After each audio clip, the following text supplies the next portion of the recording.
How's it going, everyone? It's Sam. They're trying to lie and manipulate you. There's some crazy articles from mainstream media that really show how biased they are against Bitcoin, against crypto, how much they hate those things. I want to show you some of them here today and dispel some of the FUD. If you don't mind, hit subscribe, turn on the bell notification underneath the video so you can see future videos just like this. Also, there's going to be a link to Margex underneath the video. They just did a revamp of their website. Looks really clean. In case you want to try this out underneath the video, they've been around since the beginning of the last bull run. They have no KYC. You don't need a VPN. And you can start trading within just a few minutes. It's a really easy to use platform, and you can use all kinds of collateral. So you can trade Bitcoin with USDC, with USDT, with Ethereum, with all different kinds of things. And you can do that for all these cryptos. So you can trade like Ethereum with Bitcoin. So there are a lot of different solutions there for you. So definitely check that out. There's also a link down there to CoinW and to Blowfin as well, in case you want to try out some other platforms. Now, yesterday I made a video talking about how basically in 24 hours, we're going to see something really interesting. Let me go back to myself for just a second here. We're going to see something really interesting. Basically, we're either going to see inflows for the ETFs or we're going to see outflows, and that's going to drive the sentiment of the market. Was this just a 1 week fluke, or like last week when we saw outflows, or is this going to be an ongoing thing where we're seeing less demand in the ETFs? But at the end, my message was very clear, which is I see this as a buying opportunity either way. If we see a dip because of FUD or because of people being less bullish, I saw that as a buying opportunity. And I laid out all the reasons why. Some people said that video aged poorly, but my thoughts remain the same, which is basically, by the end of the day, either some bears are going to feel very strongly about the bearish sentiment in the market, and we might sell off if we don't have strong inflows from the ETFs, or we're going to have that all put behind us and we could be moving towards new highs. Now, a lot of people aren't covering the price moving up. Financial Times posted this. This is back on the 20th of March, about 5 days ago. Bitcoin tumbles from record highs. Grayscale ETF outflows hit $12 billion. Let's see. Did they do a post talking about how it went from 16,000 to 74,000? No. They also said that FT ran the Bitcoin tumble story at the top of the homepage today. While Bitcoin rallied 10%, will we see the front page story with Bitcoin 10% tomorrow?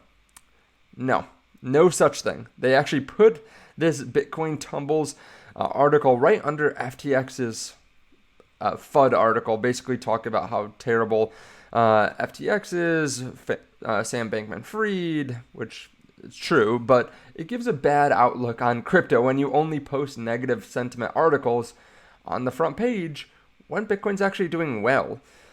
With Bitcoin over 67,000, I checked FT to see their reporting on the Bitcoin price recovery. Guess what? They're still running the same alarmist story from 5 days ago. How uninformed are their subscribers? This is crazy. And this is something that we continue to see. Mainstream media downplaying how great Bitcoin has performed and the potential of Bitcoin until it's too late. And then they'll talk about it. Some people will go on mainstream media in videos and talk about how it's way too overpriced and stuff like that. And then eventually when we do go into a correction, everyone feels like, oh yeah, I was totally right. When really they should be probably telling their viewers about the benefits and the negatives, the pros and the cons of buying cryptocurrency, right? Or buying Bitcoin. Because there are some things that people should know before buying, and they're not even covering that. They're doing alarmist articles like this, making it seem like Bitcoin's only doing poorly. A lot of people don't even realize that Bitcoin's hit all-time highs recently. I saw this as well. Options show Bitcoin traders are preparing for a deeper slump. Now, just yesterday as well, Invest Answers made a video on this, and he did his own research. Kudos to him, because now I don't have to look it up. He looked up the volume by strike price on Deribit of different options, and you can see the prices towards the bottom on the x-axis, and you can see that a lot of positions, a lot of options are calls, and they're between 72,000, 73,000, and over 100,000. And this is by April 26. So this article is literally false. options show Bitcoin traders are preparing for a deeper slump. That's not true at all. The average bet is $88,000 for 30 days out. Would you say a 25% increase is a slump? I don't think so. So another article where we're just seeing untrue FUD out there. We're going to continue to see this, but that also means that we have some extra insight into the market that a lot of other people don't have. Because even if you're someone that really likes finance, if you're just going on to Financial Times, if you're just going on to other mainstream sites, you're probably not getting what you need to get in terms of information. Now, Whalewire is someone too that continues to surprise me. Whalewire is one of the larger accounts on Twitter, 500,000 subscribers or followers, and they continue to talk about how the entire market is entirely manipulated. As fast as things went up, they will collapse. And this is someone that talks about crypto. Like, they literally have crypto in their description, that they're the #1 finance and crypto letter. So like, they talk about this on a daily or weekly basis, and yet they're still flooding the market, talking about how much has come out of the ETFs, which is true. This is actually a really good a really good tweet here to get an idea for how much is selling from GBTC or how much selling is happening there. But they also went on in a tweet recently to talk about how Bitcoin was probably going to fall to $2,000 or $3,000. This, I think, is different than mainstream media. Of course, the powers that be could be asking their writers to talk about Bitcoin negatively and push down the price.